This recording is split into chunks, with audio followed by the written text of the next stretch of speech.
So take it away, Dave and Mackie. It's clearly a presumption, but welcome to Dave and Mackey's Shiny Side Out on WZZR, coming to you from Australia for Revolution Radio on freedomslips.com. It's home to fresh, unfiltered ideas and conversations in the chat room. Join us there right now because we're in there.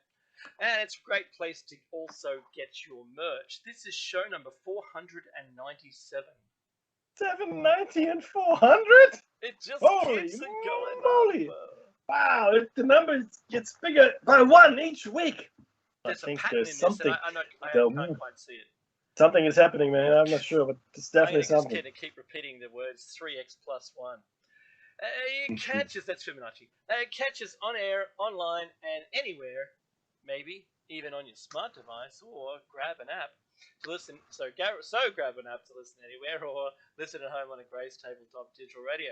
If you missed Solaris' show, it was an awesome show. I had it on while I was working on my car, because that's the kind of thing I wrench. Yeah, it's all good. And there was a Cyber Witch Cafe episode of her show, and she had tonight Niche and Montana Jordan. Oh, Montana Jordan, really? Yeah, it's great. Oh, man, I'm really gutted I missed that. Well, you don't have to miss it, Mickey. You can just join it. Yes, did you know that there's an archive? No. You can get all of the shows, all the host shows, and look, it might still be free, but subscribe. If you learn anything or are entertained at all from anything anyone says on freedomslips.com, Revolution Radio, then please subscribe. Through Patreon or access to the archives, or buy yourself some merch from the website, which is really cool. And I think the merch thing is pretty cool because you get something in return, not just access to the station, but you can feel good about yourself and do that. And for that matter, if you see any of Revolution Radio's hosts' programs on any other platform, like, subscribe, or follow, or whatever it is you've got to do for that appropriate platform, and that includes us on YouTube. So, before I go any further, Mackie, there's been a lot of discussions I've had recently this week about the Darkinjong, and in my head, all I could think of was how I think the privilege it is that we are living on the land in our respective regions. Where I live, it's the Darkinjong, and Mackie, where you live, it's the Daruk people. Yeah, that's right. And there's the Daruk forest just not far from me here. Mm-hmm. And what it did, it highlighted the need that I need to do, and we do it every week, but I think we should be doing it more often, and that is paying our respects to elders past, present, and future. Absolutely. Because every single thing we're seeing in the media now about climate change and forest management and all the fires across the planet, because there's a segue, it is, what are we doing wrong that the custodians of the land didn't do? Well, do a better job of it. We're hardly doing anything right. The fires are worse right around the planet. Where this summer is going to be really bad, apparently, where I live. So I've got to cut down almost every regrowth tree, which is probably about 6 yards high and taller now, probably about 10 yards tall. They've just gone crazy through all this really intense rain that we've had. They've just shot up, and I've got to attend to that before the heat comes, because it becomes unbearable at 46 degrees out there. The funny thing, it gets just as hot in my. I mean, I'm not that far from Dave, and I'm inland, just probably more inland than you potentially, but 30 clicks. So anyway, I went to the gym one really hot day. It was 40, 42 degrees, or maybe more out. So I went to the gym. The gym is air conditioned, so I'm not hard or tough. The gym is air conditioned. So I went and worked out, and when I came out, my breath was colder than the outside air. You know how when it's in cold air, then your breath is usually hot and you get steam? So as I was breathing out, so my body temperature was much, much lower than the outside temperature. Wow. And when I was blowing, just normal blowing on my hands, and breathing out on my hand, it felt a lot cooler than the outside. And I forget, that's not a good thing. I just want to make sure that everyone understands. It's like walking into an oven. Oh, it is. Did you know, was it Anchorage, Alaska, recorded 46.6 degrees? Yeah. I know, right? That was a bit crazy. It was the peak of summer, mind Still you. Crazy. Right? Yep. But, you know, we've had 46.6. It's hot. It's... yes, sir. Well, you know, Captain Obvious here. Yeah, no, right? No, but no, look, it was, and it's apparently it's going to get hotter and hotter, and these freakish spikes in temperature are becoming more and more common. I kind of want to remind the listeners that the Australian Meteorological Department of the government was smart enough to add another colour to the maps for heat coverage maps, where they thought, you know, red was going to be the most extreme. No, now there's black. So they had to introduce a whole nother 10 degrees colour set for where we're going. Yeah. And it's we will see this more and more now. There's also a new storm category that came on board about 2 or 3 years ago. Because we didn't have anything that you know would it wouldn't cover the ferocity of the storms. And now with what worries me is that the whole world is either on fire, and I mentioned this before, or being washed away. So either, you know, it's really crazy, and these are events. Yes, look, there have always been fires, yes, and there have always been floods, yes. Well, there's always been rain. Well, of course. The problem is, though, unfortunately, that we're seeing these events in places where they haven't happened before, and we're seeing them happening simultaneously across the world in various locations. So so Australia used to always have pretty bad bushfires. I remember back in 2000, I think it was a horrendous bushfire. The sky was orange, black. It looked like the aftermath of a nuclear event, and beautiful sunsets and sunrises, but really bad air quality. And that was in 2000. But across the world, there weren't any major fires at the time. There were some fires here and there, but it was nothing to write home about, except for this Australian event, which is pretty bad. And then as the years progressed, yes, Australia still had these, bushfires. And now, 2 years ago, it had the worst bushfire ever, killing, billions of wildlife, etc. But at the same time, we're seeing fires in Europe. We're seeing fires in North Africa. We're seeing fires in Siberia. We're seeing fires in America, or in the Americas, I should say. And these are massive fires. These are no longer fires. They go, it's a fire, okay, it's a wildfire, sure. But these are out of control fires, and the words that are being used by people that are living through them or firefighting them, I've never seen anything like this, or unprecedented, or this is the worst since records began. Whatever it might be, that's fires. You can just keep saying that every year. Right? Yeah, because it's true. Well, yeah, exactly. And now and floods are the same. And I mean, again, in Germany, the area that was flooded, that's where I used to live, around there. There was nothing like that when I was there, right? And even in living memory that I can tell, right? I was in California for the middle of their summer, and there was no fires. Yeah. And they've just signed a bill, Mickey, in the US to purchase firefighting aircraft dedicated to California. Yeah, that makes sense. But it makes sense now. Yeah. But, yeah. You go back 30 years or 40 years, and there was no reason to have them. No, I remember. These huge helicopters? They're still around. They used to be shipped around the world. Yeah. Sky they used to be shipped. Yeah, exactly. Sky cranes. So it's really interesting exactly, sky cranes. And now people, rather than shipping them around, they're just buying them. They're just it's worthwhile now. You can buy it. Absolutely.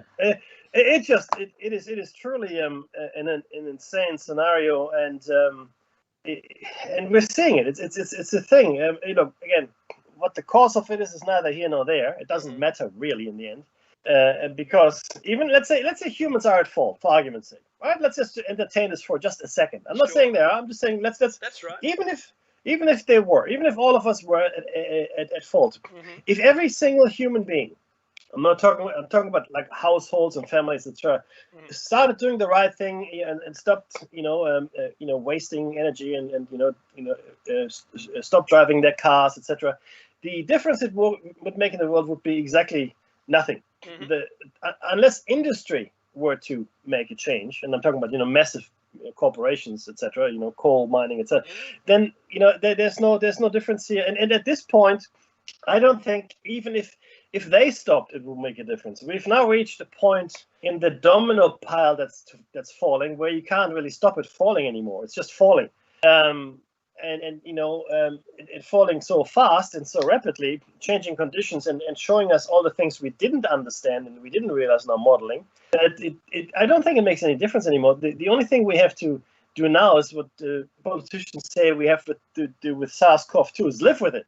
We now have to live with the changing climate and prepare as best as we can. To that end, I would say in Australia we need to start making plans on how we're going to take in a couple million Pacific Islanders into Australia. How are we going to do that? Because there's going to be people that are going to be looking for that. I mean, we've started this now.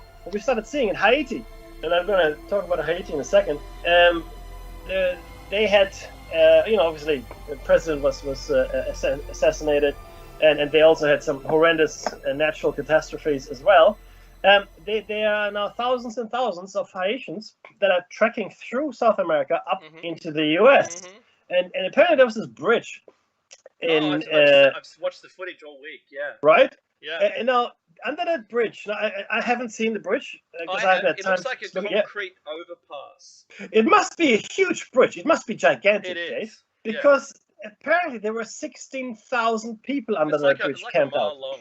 It's like an elevated freeway. But 16,000 people, man, right?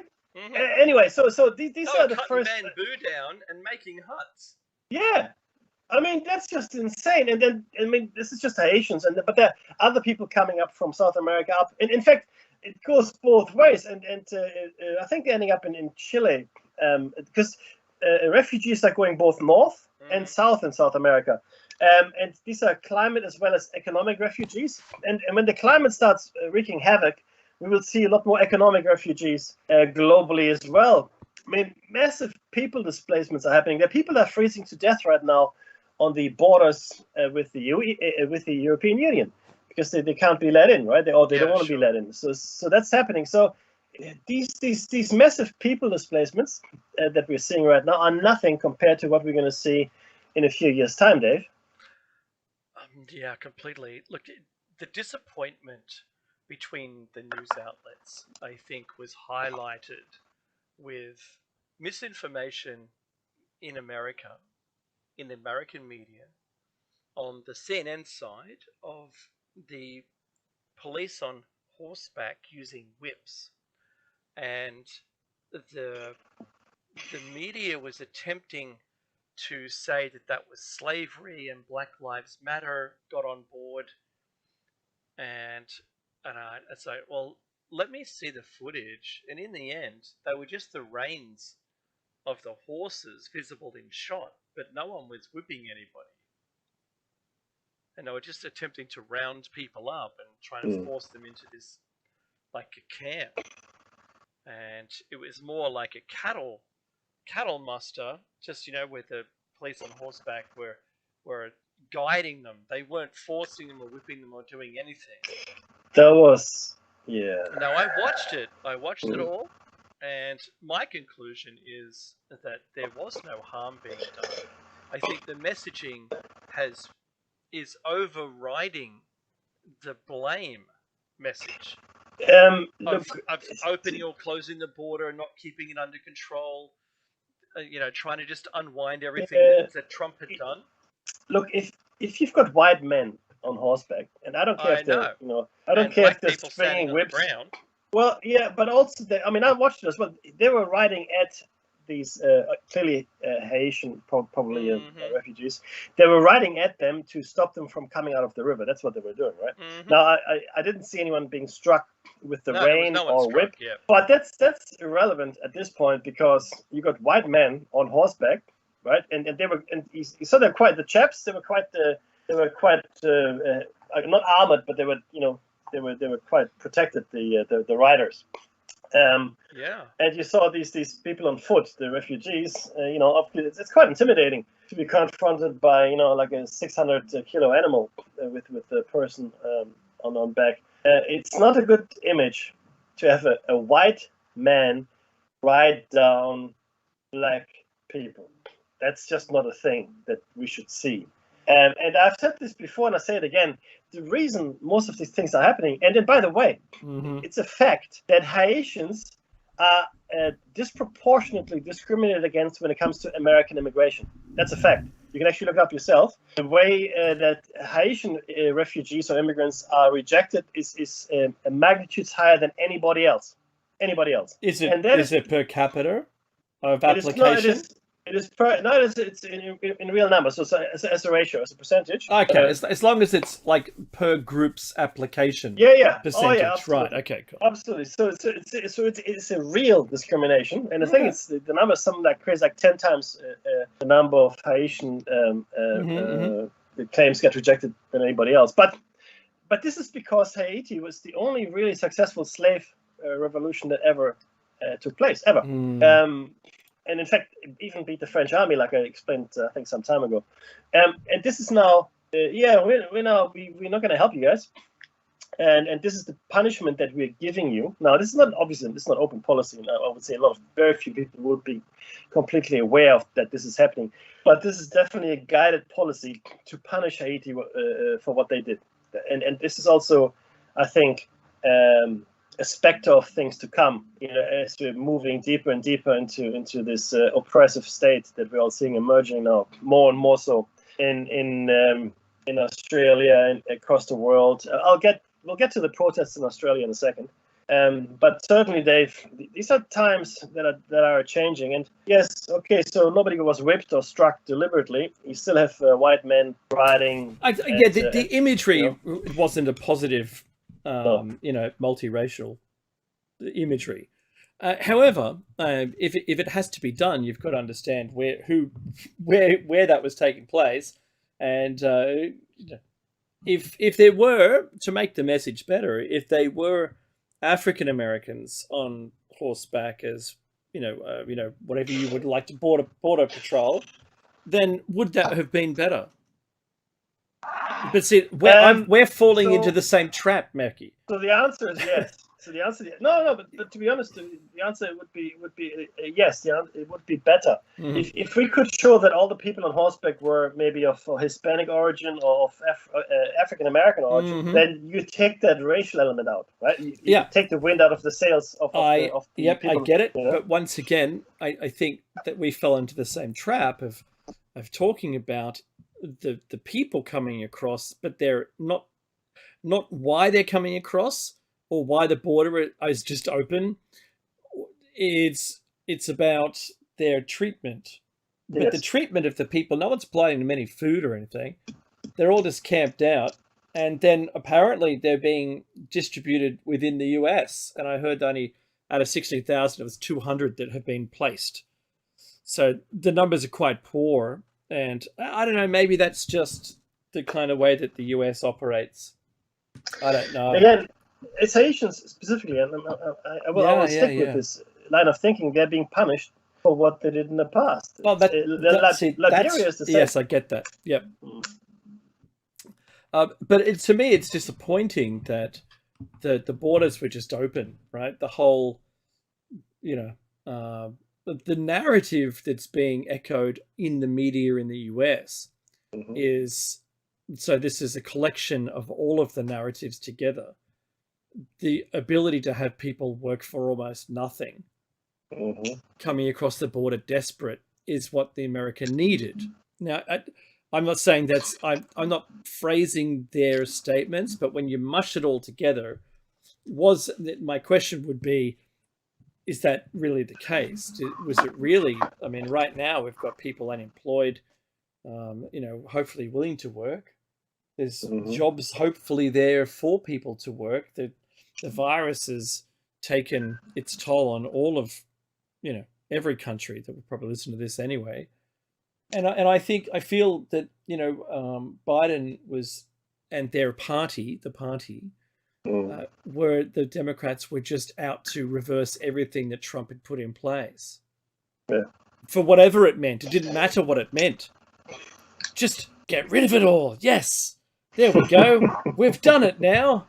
And then look what's happened. There's mad inflation. Petrol prices are at all-time high. So they are here as well. And so that's not, specifically I wouldn't Biden. know. I haven't filled my cars. I haven't been to the Bowser in about 2 months. Well, it was $2 a litre, Becky. You're kidding? Nah, absolutely not kidding. Holy moly! I know, it's outrageous. Wow.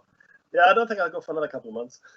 Yeah, I've been driving backwards and forwards from Westmead Hospital for my daughter, just letting everyone know, and hopefully she gets out soon. But look, apart from that and the Petro deal, the pipeline cancellation, and there's a whole bunch of things. Biden's not going well mentally, but now his son's laptop emails have started to become confirmed. Okay. And the emails that were leaked, that from all of the emails and all the photographs, and no one ever said the photographs weren't real.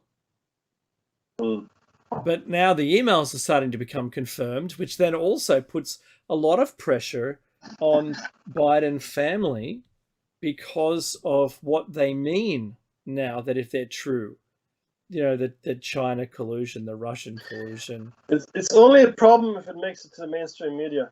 And it's only a problem if they pursue it. Yeah, well, that too. Because it did make it there, but it was all talked, it was all spoken about. Remember that Russian collusion and the Trump thing where it didn't end up being true at all, but it affected the election. Well, that was great. But then all of it's funny, just standing back and watching it like a circus is probably the best position that you can be in anywhere, even if you're in the US, because it's kind of a dog and pony show.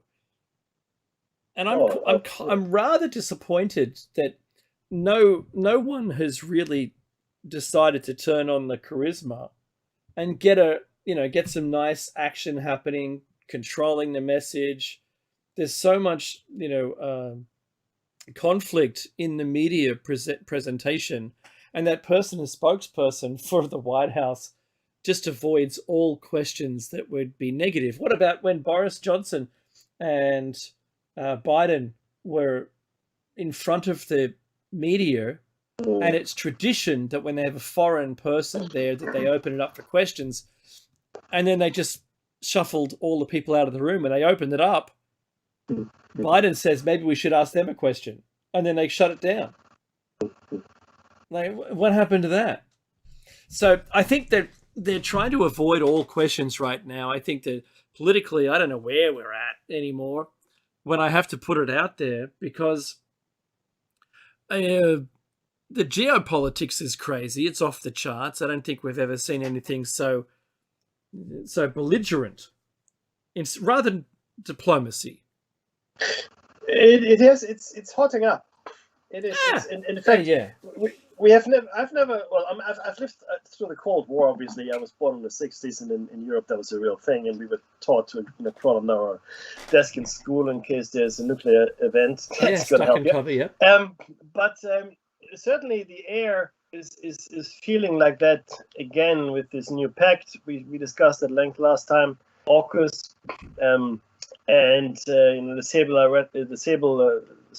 rattling that's going on as well. It's really an odd thing. It's like almost people are trying to push toward confrontation, conflict, and the truth is, because this conflict now is become almost not inevitable, but it's the only way for the United States to come out of its economic problems. There's no other way.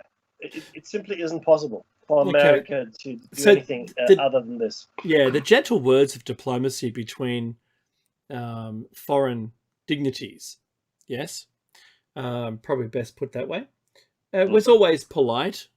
And, some of the harshest words could be, what was it from Yes, Prime Minister? I know I'm out on the limb.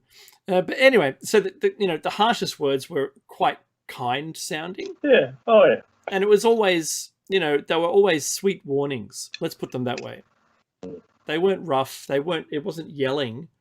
At the moment, it appears as though they're in a yelling match rather than even the Cold War didn't seem to have this amount of aggression. And and as a result, if I had to put a bet on it, I'd probably, if I had to say when China would take Taiwan by force, or at least make an attempt to do it, it can't be that far away. Probably not. But we are living in a different world. Even when you're looking at Prime Minister or Yes Minister, which was a series back in the 70s and 80s, mostly 80s, I think. It was a different, more genteel time. People were different. Even when Khrushchev and Kennedy faced off over Cuba.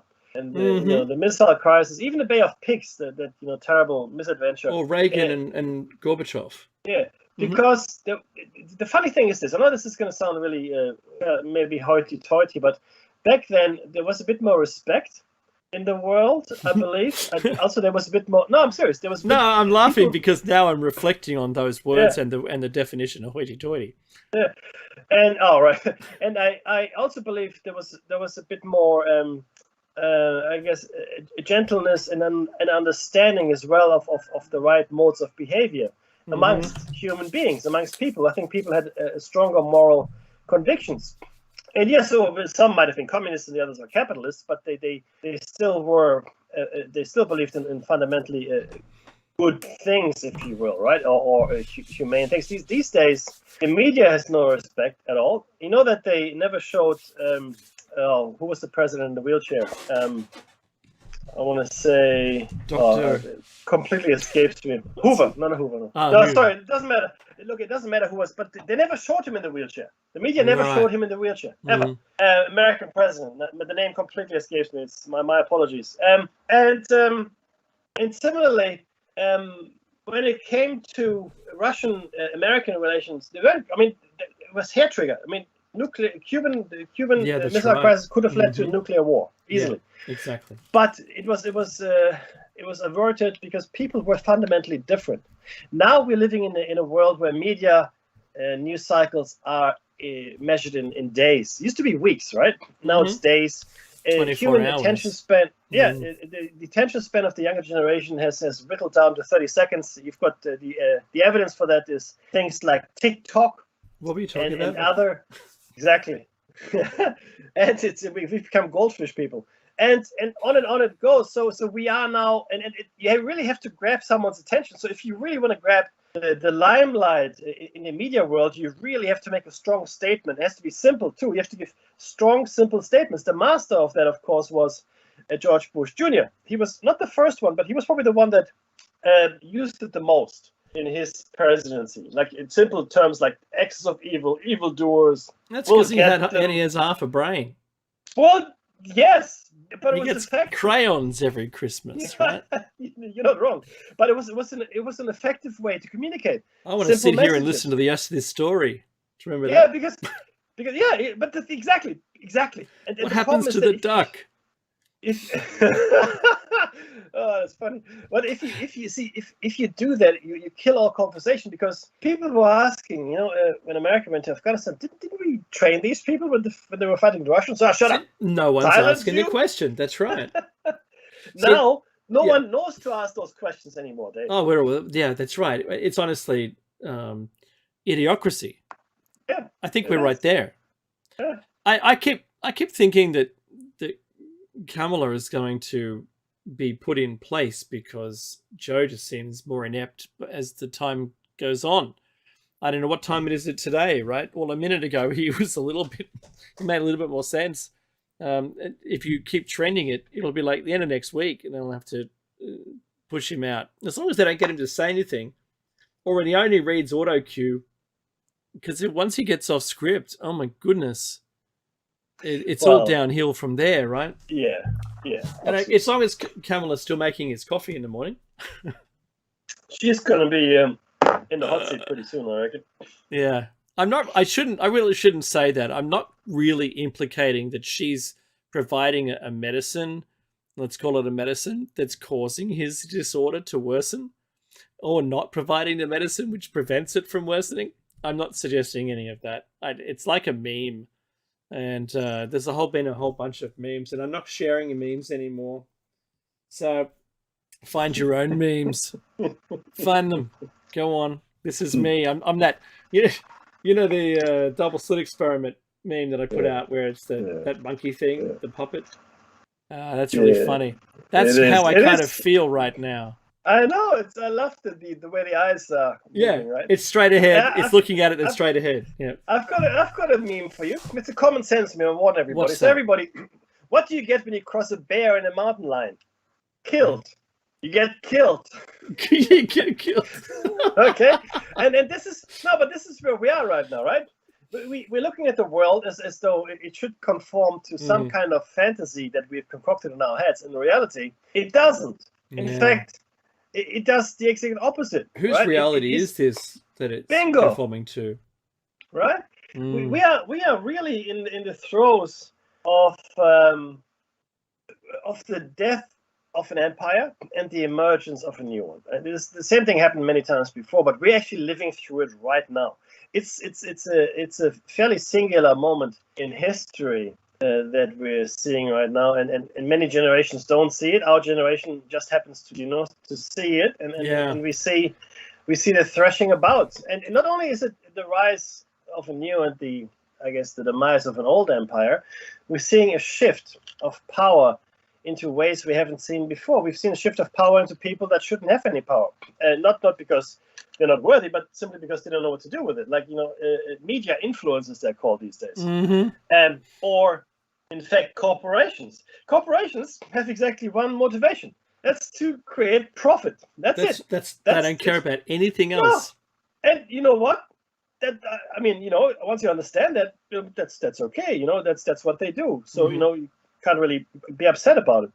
But we're giving these corporations more and more power, and they're becoming richer and richer. I really didn't think, Mekki, that I don't think anyone saw that the corporations would become the size they are with the influence they have. And certainly no one saw that at the World Economic Forum that they would devise the new world order where they are the stakeholders and basically the committee that runs the planet. You see, this is where that's what no one saw. We should really study history, because unless you watch Rollerball, but if you look at what happened in Germany, right, in the 1920s and 1930s, Hitler didn't just happen to ride a wave of popular discontent. It wasn't that. He had behind him the deepest pockets in Europe. All the industrialists, Farben, etc., they all supported him. So fascism or Nazism really back then, not neo-Nazism, but the Nazi Party was essentially. Well, it was new then. Yeah, well, relatively, but it was supported by industry, and in fact, the industrials got their fair share because they got millions and millions of slaves to work in their factories. American money also paid.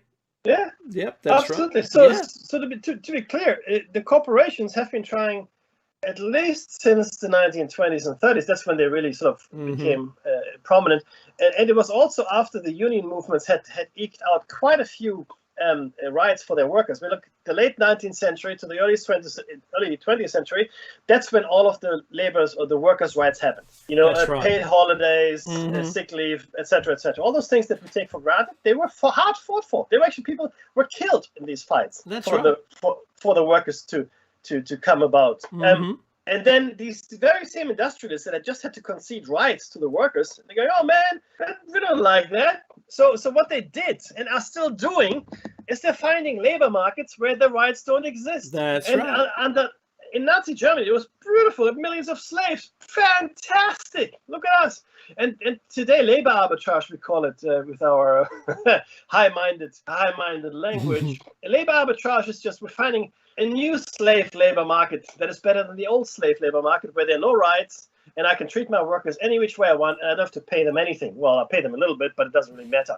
So that's the world we're living in. These corporations, we can pay them with their lives. Yeah, they've been operating like this for at least forever. 200 years. Yeah, that's exactly right. And in fact, you know, funny enough, in the Roman Empire, sorry to drag you through history. No, go ahead. In the Roman Empire, do you know what the Roman citizens protested the most about? When Gaius Julius Caesar brought his slaves back, they were protesting that the slaves were taking their work. They're saying, why would I hire a Roman if I could if I could have a slave instead doing that labor? So there were massive demonstrations. Air quotes, hire. Yeah, of Roman, like free Romans, right, citizens, workers, protesting the influx of foreign slaves. So this is not new. Most empires used to run on slave power. Okay. Overtly or covertly, it doesn't really matter. Because as long as everyone's rights were equally poor, no one complained, right? Yeah. And only those people that owned the companies or had the projects were the ones that were treated like they were the wealthy people then. Yeah. And another important thing is slaves back in those days didn't mean Africans. So slavery is as old as humanity, right? And the only reason we have this perception that slaves are of African origin is what happened, or the recent history of the United States, right? Where the vast majority, of course, yes, they were of African descent, but slavery and slaves is completely colorblind. That's right. It was the local populace. Yeah, anyone.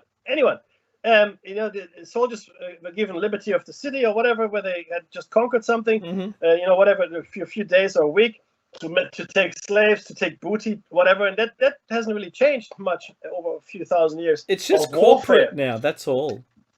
Correct. It's corporatized. Yeah, it absolutely is, and we seem to think that we've come so far and learned so much. No, not at all. Not at all. We're still in the same quagmire, in the same situation, and right now, like I said, we're seeing the demise of one empire, but it's not being replaced with the rise of another, like China. We're now seeing the power overtly, without any attempt at hiding it, going to the corporations. I mean, the space programs that are running right now, the two successful space programs, they're privately funded. Right? It's Musk and Bezos. Right? Those are the two guys. I have to laugh. True, right? Bezos is an idiot. So. Oh, dude, I got no argument with that. yeah. But you can see though how more and more power and prestige has divested itself to the private sector. Right? Yeah, that's right. It's insane. I think that the control of the messaging was the thing that I was the most concerned with, because it became global. Yes. Control of messaging with no true governing body. The governing body wasn't that of the jurisdiction in which that large, media or social media company was within. It was global. Yeah. And I thought that is certainly the turning point from what we all believed was going to be the case, but then suddenly we found ourselves standing in the forest all by ourselves. We've all been isolated from each other from a messaging perspective and only can say the words on the list. Yeah, and I mean, this goes again with hand in hand with the way corporations work. They want to become bigger and bigger and absorb more and more of the competition to become monopolies, right? And what we've seen, we've gone from several hundred news corporations like radio, print news, television, etc., to around 20. Yeah, there are around 20 entities in the world, and maybe less now, that control 80 to 90% of all the media, of all the news we see, right? And we see the same. We all see the same. I mean, I'm lucky enough to be able to watch news in several different languages, so I get different insights. And the funny thing is, the German cultural environment is very different to the Anglo-Saxon cultural environment. So the Germans will report very differently on certain things, right? Than the English or the Americans would. Yeah, it's really interesting. It's also a very different kind of perspective that would have. And then I can watch some Turkish news, and I can understand enough Italian and Spanish to muddle my way through.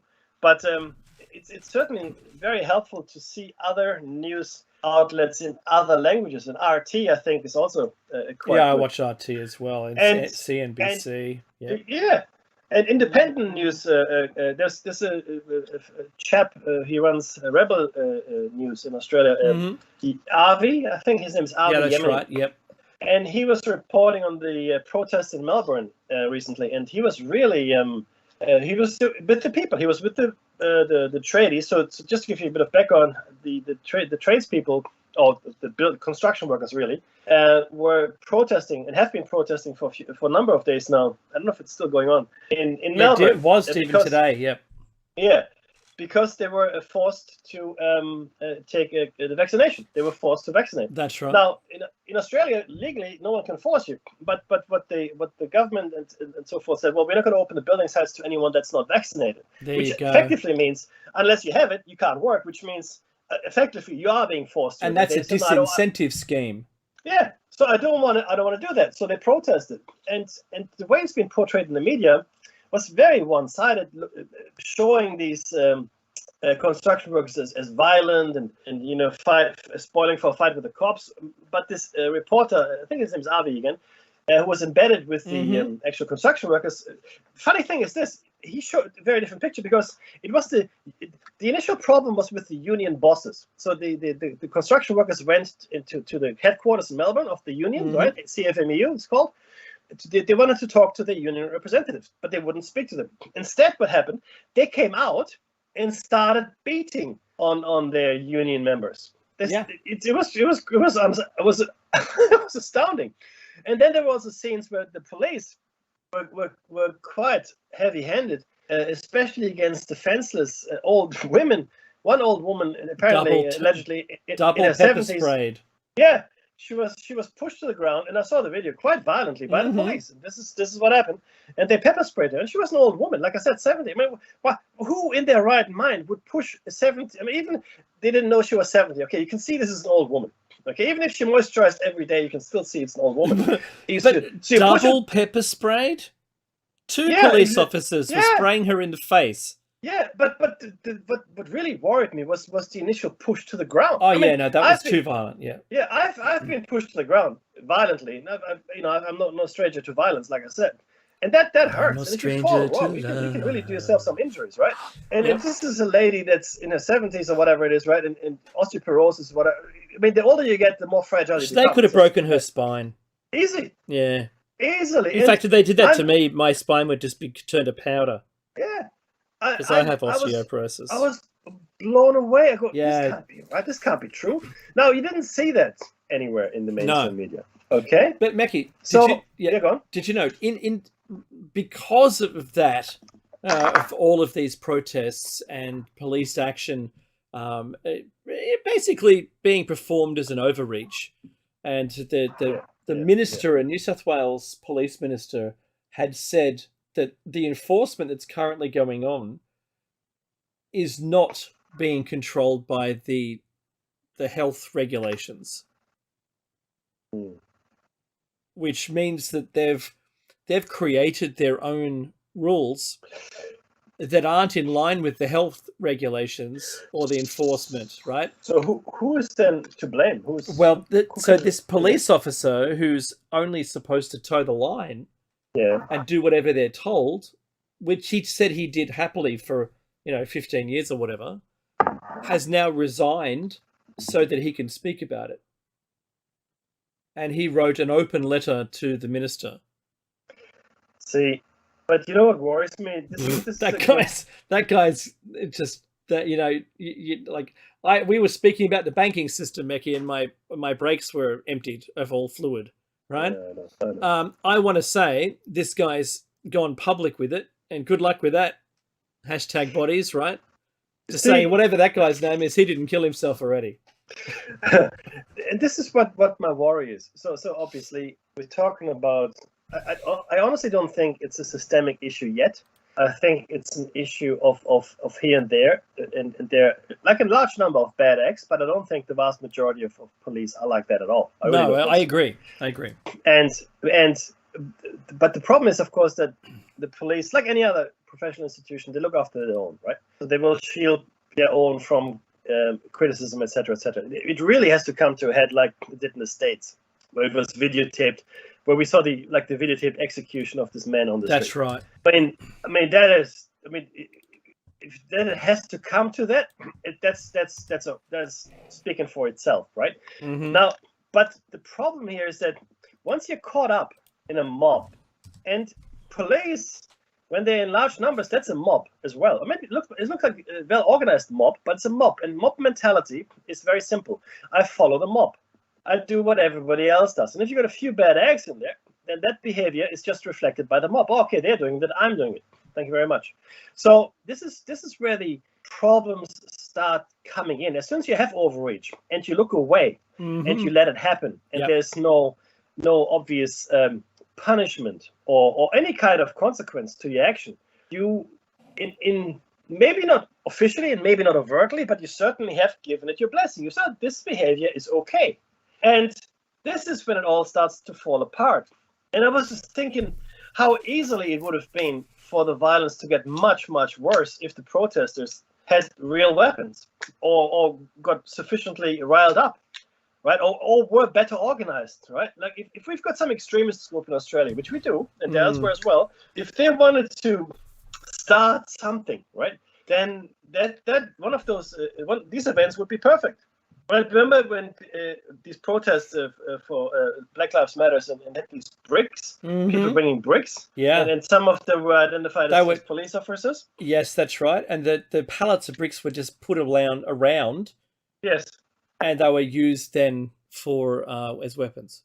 Yeah, so I remember that, and maybe not too many people do it. Dave remembers it, obviously. And hopefully most of our listeners remember this, but these are things that have happened, and these are things that will happen again. And we're just letting it happen. And we're seeing a slow descent into chaos. And I've said it before, and I'll say it again. When things go sideways, they will go sideways really, really fast. Yeah, okay? That's right. And just that's like the where we're heading revolution. now. The day before the revolution, you didn't know the revolution was going to happen. Then suddenly there's a revolution going on. Yeah, all of a sudden, oh, what? That's right. And see, I was going to laugh and say I've got a Teams meeting in 5 minutes. What is that still on? Right? Because that's what people are going to do. The influencers will be going, "Oh, I don't believe the revolution's a good thing," but here I am, walking with them. I know. I'm wearing my best clothes for this. I chose a camo theme. Right? Look, I have to laugh because I watch a lot of social media. My goodness, it may be too much, and sometimes you need a break from it because it is honestly. I never thought these kind of people would exist, but they do, and remember, Meki, at the top of the show, you were talking about how there's certain people in society that probably maybe shouldn't have influence. And this is what our society's turned into.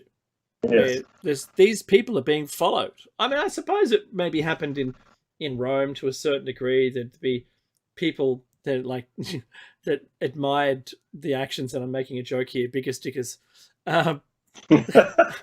right? Who didn't mind his lisp and one, trying to emulate the lisp. Right?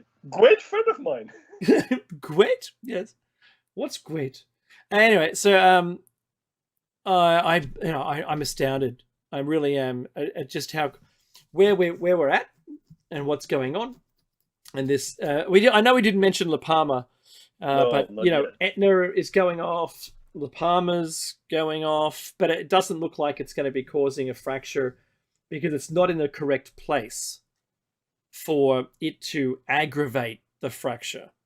Does it make sense?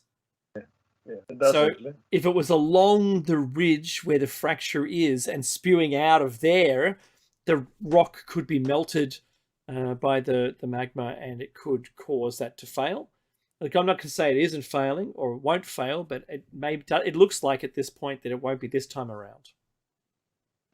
Yeah, it's interesting to see that event. I mean, we're seeing generally also economic and political events. Now we're seeing geological, tectonical events as well. On the earthquake, it's all just. Mickey.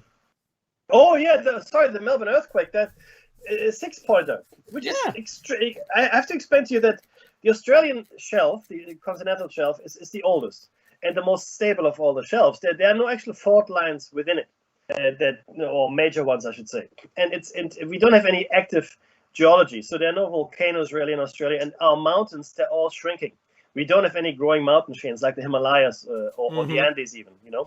All our mountains, in fact, they have been shrinking and being eroded now for millennia and millions of years, in fact. So having a 6-pointer is an extremely rare and unlikely event. Obviously it happened, and I wonder if that's in line with all the other seismic activity we're seeing around the globe. Yeah, look, it's all elevated everywhere. I've never seen so many earthquakes, and I watch Dutch Since. He does a really good report on them. Not all his ideas are true, but for the most part, he can predict within a couple of days of something going on based on what else is going on, and historically he's been pretty right. So if I said he got 80% of his predictions came true, there's something in that, and it's statistically that's significant, Mickey. Yeah, absolutely. And look, do follow his channel. He doesn't put many videos out anymore. He used to do them daily. But what he's using to do it is within the first 10 minutes you've got a pretty good idea, and he'll zoom in to see why there was a quake, and usually it's because of fracking. They've drilled, people have drilled the earth so horrifically with either pumping operations or fracking to some extent that it's Swiss cheese. And it's softening it up, right? So, but outside of that, one of the things where the quake actually took place in Mansfield in Victoria, there's actually an ancient fold of crustal displacement, which is, it looks like if you I don't know, it's too hard to describe, but have a look at it. You'll find it if you look online.